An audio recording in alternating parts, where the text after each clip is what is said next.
Mayiladuthurai AVC மஹாலில் நடைபெறும் carnival எக்ஸ்போவில் rotarian AKS doctor K Srinivasan அவர்கள் கலந்து கொண்டு சிறப்பிக்கிறார். நம்மோட செய்தியாளர் சதீஷ் இணைந்திருக்கிறார். ரெண்டு தரப்பும் வாதங்களை வச்சிருக்கிறாங்கன்னு புரிஞ்சுக்கிறோம். இப்போ நீதியரசர் உத்தரவையும் வாசித்து வருகிறார்.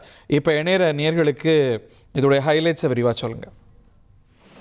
நிச்சயமாக ஹரி, சட்டமன்ற உறுப்பினர்கள் தமிழக வெற்றி கழகத்தை சேர்ந்தவர்களிடம் இந்த ஆட்சியை கவிழ்ப்பதற்கான லஞ்சம் கொடுத்து அவர்களை அதை பயன்படுத்துவதற்கு, குறிப்பாக அந்த ஆட்சியை கவிழ்ப்பதற்கான நடவடிக்கையில் ஈடுபட்டதாக வழக்கு பதிவு செய்யப்பட்டு நபர்கள் கைது செய்யப்பட்டுள்ளனர். இதில் முன்னாள் அமைச்சர் செந்தில் பாலாஜி அவரது சகோதரர் ஒருவர் என குற்றம் சுமத்தப்பட்டனர். அவர்களுக்கு மனு சம்மன் என்பது அனுப்பப்பட்டிருந்தது. அந்த சம்மனை தராமல் தற்போது அவர்கள் சென்னை உயர்நீதிமன்றத்துல முன்ஜாமீன் கோரி இந்த வழக்கை முன்ஜாமீன் கோரி மனு தாக்கல் செய்திருக்கிறார்கள். அந்த மனு மீதான விசாரணை தான் நடைபெற்றது. அந்த மனு மீதான 3 தரப்பு வாதங்கள், அதாவது செந்தில் பாலாஜி தரப்பு, அவரது சகோதரர் தரப்பு, அரசு தரப்பு என 3 தரப்பு வாதங்களையும் கேட்ட பிறகு நீதிபதி தற்பொழுது 2 தரப்பு அரசு தரப்பு மற்றும் குற்றம் சுமத்தப்பட்டவர்கள் தரப்பிலிருந்து வாதங்களை பதிவு செய்து வருகிறார்கள். பதிவு செய்துவிட்டு தற்பொழுது இந்த உத்தரவு என்பது பிறப்பிக்கப்பட்டு வருகிறது. அனைத்து தரப்பினரையும் வாதங்களையும் கேட்ட பிறகு முன்ஜாமீன் வழங்குவதா, நிபந்தனை ஜாமீன் வழங்குவதா போன்ற விஷயங்கள் இன்னும் சற்று நேரத்தில் தெரிய வந்துவிடும். முன்ஜாமீன் கிடைக்க இருக்கிறதா, இல்ல முன்ஜாமீன் மனு என்பது ரத்து செய்யப்படுகிறதா என்பது குறித்து தற்பொழுது இன்னும் சற்று நேரத்துல நீதிபதி உத்தரவு பிறப்பித்துக் கொண்டே இருக்கிறார். அது தொடர்பான தகவல் வந்து கொண்டே இருக்கின்றன. தொடர்ச்சியாக இந்த வழக்கினுடைய பின்னணி என்பது ஏற்கனவே நமக்கு தெரிந்த விஷயம்தான். சட்டமன்ற உறுப்பினர் ஒருவரிடம் 35 கோடி ரூபாய் வரை பேரம் பேசப்பட்டு 5 கோடி ரூபாய் கமிஷன் உள்ளிட்ட பல்வேறு விஷயங்கள் என்பது நடைபெற்றிருக்கிறது. சபாநாயகருக்கு எதிரான தீர்மானத்தில் இவர்கள் வாக்களிக்க வேண்டும் என்கிற அடிப்படையில் தான் அவர்களுக்கு லஞ்சம் கொடுக்க முயன்றதாக இந்த வழக்கு என்பது நகர்ந்திருக்கிறது. இந்த விவகாரத்தை பொறுத்தவரை இந்த ஒரு பாயிண்ட் தான் தற்போது குற்றம் சுமத்தப்பட்டிருக்கக்கூடிய செந்தில் பாலாஜி மற்றும் அவரது சகோதரர் தரப்பிலிருந்து அவர்கள் வைத்த குற்றச்சாட்டை அவர்களுக்கு சாதகமாக பயன்படுத்தி கொண்டு சபாநாயகர் மீதான எதிரான தீர்மானம் கொண்டு வந்தால் ஆட்சி எப்படி கவிழும், மேலும் 59 சட்டமன்ற உறுப்பினர்களை மட்டுமே வைத்திருக்கக்கூடிய திமுக எவ்வாறு ஆட்சி கவிழ்ப்பில் ஈடுபடும், அதற்கான தேவை என்ன என்கிற அடிப்படையில் அவர்களுடைய வாதம் என்பது வைக்கப்பட்டிருந்தது. ஆனால் அரசு தரப்புல இவர்கள் சட்டமன்ற உறுப்பினர்களிடம் பேரம் பேசியது, பணம் கொடுக்க முயன்றது போன்ற விஷயங்கள் ஈடுபட்டிருக்கிறார்கள். அதற்கான ஆதாரங்கள் இருக்கு. ஹவாலா பணம் உள்ளிட்ட விஷயங்களும் குற்றச்சாட்டுகளும் இதுல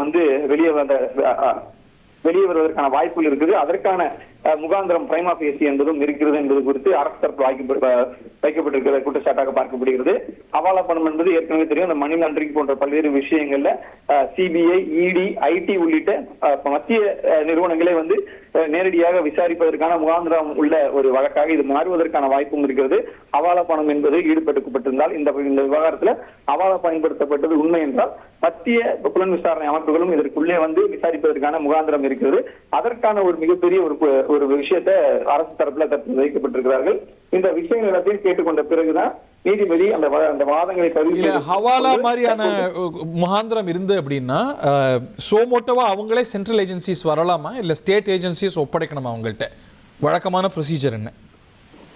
ஹரி, இந்த ஹவாலா பணம் என்பது இந்த விஷயத்துல, அதாவது இந்த வழக்குல பயன்படுத்தப்பட்டது என்கிற விஷயத்தை எஃப்ஐஆர், அதாவது எந்த மாநில அரசுமே முதல் தகவல் அறிக்கை பதிவு செய்ய அதிகாரம் இருக்கக்கூடிய எந்த ஒரு விசாரணை அமைப்பு இருந்தாலும் அந்த முதல் தகவல் அறிக்கையாக பதிவு செய்யப்பட்டிருக்கக்கூடிய அடுத்த விஷயத்துல, அடுத்த நிமிஷமே இதுல ஐடி டைரக்ட் நேரடியாக தலையிட முடியாது.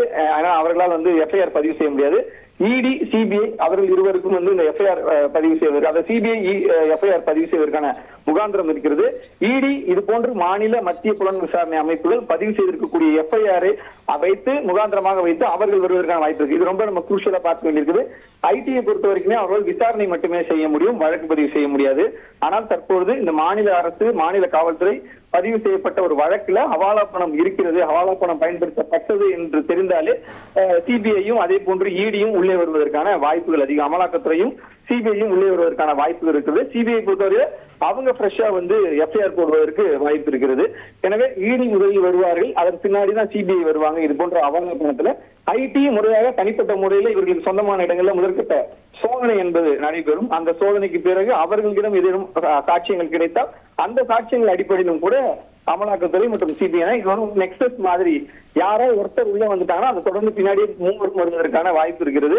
அதற்கு அவர்களுக்கு இருக்கக்கூடிய வசதி வாய்ப்பு என்ன என்றால், தற்போது போடப்பட்டிருக்கக்கூடிய முதல் தகவல் அறிக்கை எஃப்ஐஆர். அந்த எஃப்ஐஆர்ல அவாலா பணம் பயன்படுத்தப்பட்டது என்கிற அடிப்படையில ஒரு விஷயம் அதிகாரப்பூர்வமாக இடம்பெற்று விட்டாலே இவர்கள் பின்னாலேயே வந்து இந்த வழக்கை அவர்கள் தாமாகவே எடுப்பதற்கான வாய்ப்பு என்பது அதிகமாகவே இருக்கிறது.